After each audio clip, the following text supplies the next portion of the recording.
জি হুজুর বলতে হবে। মুমিন ভাই, যাদের ঈমান নাই তারা জবাব দিবেন না, যাদের ঈমান আছে তারা জবাব দেন। মুমিন ভাই,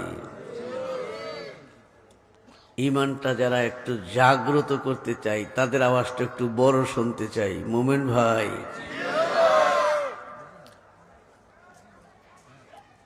বিশাল একটা বিল্ডিং করেছি 100 তলা, কিন্তু ভেঙ্গে চুরে পড়ে গেল, সমস্যা নাই তো?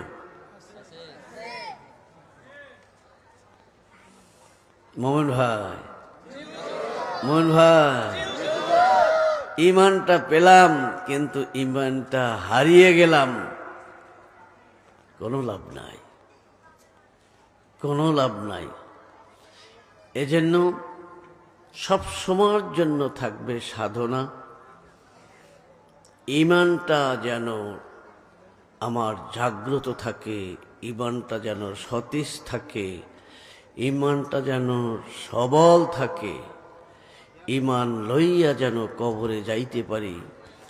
এইভাবে আপনাদের আগ্রহ আছে যার, ঈমানটা যেন হয় জোরদার, সেইভাবে আওয়াজটা বড় করে একবার হাতটা উঠাইয়া জোরে বলবেন আল্লাহু আকবার। তাকবীর ধ্বনি আর একটু জোরে শুনি, আর একটু জোরে শুনি। নারায়ে তাকবীর। আশেপাশের ভাই, আশেপাশের ভাই যারা বাসায় আছেন, আওয়াজটা ছোট্ট করে হলেও শুনতে পাই। আপনাদেরকে আমি একটু সরাসরিভাবে